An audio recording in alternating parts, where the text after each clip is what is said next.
3, 2, 1. We'd like to welcome you to another edition of Grok Talk, brought to you by New Hampshire's leading conservative blog site, granitegrok.com. We are your feared extremist, right-wing, hard-charging, gun-toting, opinionated, outspoken, rabble-rousing, letter-writing, radio microphone-stomping conservatives and rational libertarians. So get ready for more news and opinion you could only get from granitegrok.com. Grok Talk.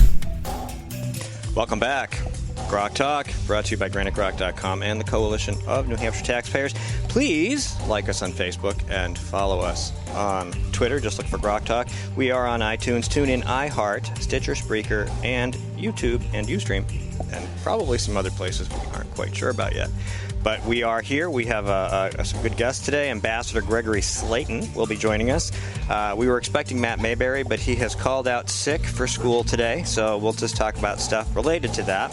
Jorge Mesa Tejada is going to join us at 9:15 to discuss some history on how things ended up the way they were that led to the infamous bias-free language guide that we've been talking about at UNH, which we will talk about as well.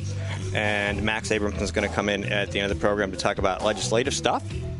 But until then, we have roughly 13 minutes to kill, and we've been bantering around some ideas about what to talk about in those 13 minutes. And, of course, we have the WTF, which we don't always find time for because sometimes we just stuff the schedule with guests. And, you know, sometimes we have more guests than we have time. And so let's we had a couple of good suggestions this week for the WTF. And, of course, Skip had at least two. Yes, the first one, which I saw this morning before I debarked from the home, and the Grok Dogs and TMEW and the rest, turned on Fox News, and they were playing the snippets of Hillary Clinton at the Urban League event last night, and I guess she went off schedule, and decided to hammer Jeb Bush, who was directly going to speak after her. And she started off on this again, this is the Urban League, basically a black organization, and she was saying that you cannot rise without Medicaid.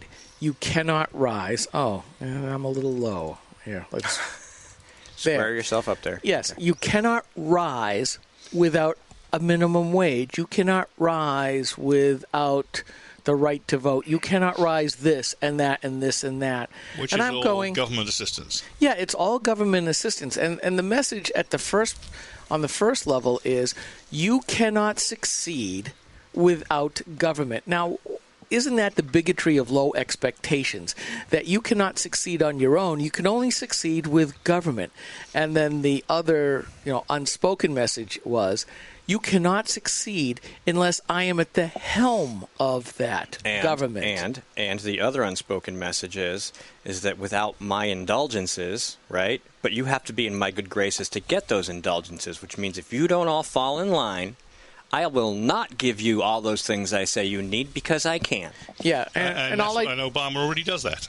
And all I can do is remember back to the 2008 campaign when she was sitting underneath the Christmas tree handing out presents with, universal pre-K, minimum wage, this, that, and the other thing. And I'm thinking, this is not a present if you have to take money from some people to give it to another. That's not Santa Claus. Would have been better if she was standing outside with a line of taxpayers and she had armed guards and they were just handing her money, because that's how it's going to get paid for. I mean, I've posted that video clip several times since then, and the look of absolute delight in handing out presents to other people was just joyous on her face. Now, I would say if she was pulling it out of her own pocket, and given that she and Billy Bob, the philanderer, has earned $250 million since he retired from the presidency because of speaking fees and such.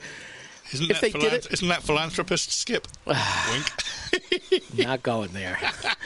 But if she did it out of her own pocket, I'd be one thing. But it goes back to what Romney, and I'm going to come back to Romney again, Romney said about the 47%. If people are giving you stuff from government, you're more apt to vote for those people again.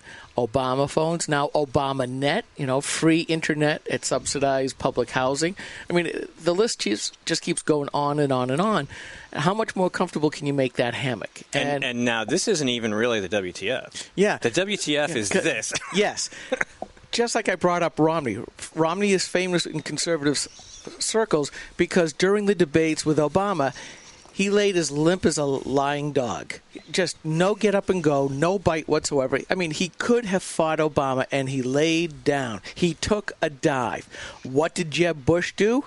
And again, think of this. Jeb Bush gave her the Medal of Freedom at some event, the National, what was it? Constitutional Society or something. I got to look it up. National Give a Commie a Medal of Freedom Association. There you go.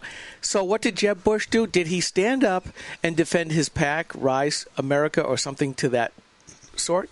No. Did he defend his policies? Not really. Did he defend himself from the direct frontal attack and assault by Hillary upon him? No. And as we all know, what happened in the last cycle when Romney tried to take out Obama electorally? I have to add electorally, otherwise the left will get... No, forget I said it. Left, if you want to attack us, go ahead. Bring it. But, I mean, most of us said, if you can't even fight for yourself, how are you going to fight for our ideas? So he lost. Now, as it turns out, ever since this past November when we gave the Republicans good majorities in the Senate and in the House, what have they accomplished? Nothing. They've just rolled over. It's like, it's WTF all the way around. When Harry Reid had a small majority in the Senate, Harry Reid was willing to use that 51 vote was all he needed to break the rules or to rearrange the rules so he could use the nuclear option to approve judges or anything else that was contentious. When it comes to really serious business in the Senate, Mitch McConnell is never willing to use a 51-vote majority to get something through. Everything he does, except going along with Obama, is a show vote for the rubes. And Ted Cruz has called him on it, and they're very upset.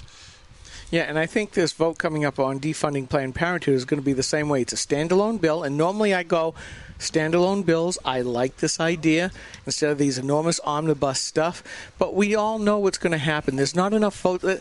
You've got Republicans who have accepted money from Planned Parenthood. Gosh, I wonder if NHGOP committee man Steve Dupree's money went to help fund this, these Republican senators and congressmen who got money from Planned Parenthood. But they're never going to get enough of a veto-proof majority to do this. So you're right. It's a sham vote. It's a sham bill for us rubes, except nowadays, as we saw in November here in New Hampshire, with the governor and the U.S. Senate race, people said, we've had enough of being lied to, we've had enough of being taunted, and we've had enough of being disparaged. If you're not going to fight for what we want, if you're not going to take the battle not to us but to the Democrats, then why should we vote for you? And, they say the same thing to me. I had a couple people this past weekend. Why are you guys always bashing Republicans? Well, and I have to say, we make it known. Here are our standards. If you vary from it, I don't care whether you're a Republican or a Democrat, we're going to come after you. Because if the Republicans don't vote against the Democrats, don't vote for their party platform and for their base's requests, what the hell is the point of having Republicans? That cartoon by Henry Payne of Boyle the Tea Party featuring Lois Lerner. The point is insert any establishment Republican in that picture, and I did, because. Yes, they look at it the same way. Boyle the Tea Party. We can't. These people are working against us. Well, yes, we are. We're working against you in as much as we want to put up a good candidate in the primary, such that they will actually go to Washington or Concord and follow the party platform and actually shrink government and shrink regulations. And just to clarify, we're not working against them as people. We're working against them as politicians. We're working against them as policies, as principles. And so if you're not following the party principles, the actual principles, the ones that still work, the Constitution. The ones that are in the That is the issue. The issue is based on principle. I don't care who you are. I don't care what color you are. I don't care who you want to have sex with. I don't care what planet you want to live on. It doesn't matter to me. Here are the principles. These are the guidelines. If you deviate from the reservation, we will ask you why. We will say, look, what they did. That's what we're here for. Yeah, That's our entire mission. Yeah, I basically look at us sometimes as the conscience of the Republican Party here in New Hampshire, mostly because they don't seem to have one. I mean, one of my memes is winning is only a precursor. It's what you do afterwards that's most important. And what we see is that the Republicans, for the sake of the Republican Party, the establishment, they're concerned only about the winning. And the afterwards is not all that important. It's like Angelo Codevilla from BU said, there is the ruling party and then there's the rest of us. The country class. Yeah, the country class that actually cares about the country versus they just want to do what they want. And when the Republican leadership, as I have pointed out on Granite Rock over and over again here in New Hampshire, the top tier of the party keeps arguing for policies and legislation that runs counter to the platform, why do we stay Republicans? And I'm seeing this more and more and more, and I've been putting up a whole series of posts about this. A lot of people in the blogosphere are starting to say, why should we be voting for Republicans? And the Republicans, for the sake of the Republican Party, aren't hearing the message. They're looking at Donald Trump. They're not seeing Trump in the right way. Trump is merely a vessel. He has tapped into that vein of saying, we're tired of Republicans not doing what they're supposed to do. And he's captured that anger really, really well. And, you've got various people like, who was it? Rand Paul, who said, all of his supporters must be insane. I'm sorry, that's not right. You've misjudged it because it's that anger of Republicans not doing what they say they're going to do, what they've promised to do. Ted Cruz again said, we've had all this and we haven't done a thing. Why should we support the Republican Party when they don't do what they say and then they vote against us? I'm sorry. They won't shrink anything. The Export-Import Bank, which is an obscure entity, except it soaks up taxpayer money and leaves us on the hook for future defaults by our big corporations, is really arcane, except for the thing that we didn't really need it. And even Boeing, its top beneficiary, said, well, if it goes away, we can get commercial loans, no problem. And yet, having finally got agreement to kill it, a nice majority of Republicans and Democrats came together and said, we want to bring this thing back from the dead. And Mitch McConnell didn't just say, okay, you can have a vote, but I don't agree with you. No, he said, I'm going to sponsor the vote and fill the tree. I'm going to block other amendments so that your amendment gets through. What kind of game is this? All right, we're going to take a quick break. Coming back, Jorge Mesa Tejada and a discussion about education and a little history lesson on how things got to be where they are, the environment that allowed such things to take root. As the bias-free language guide, we will be right back. Rock.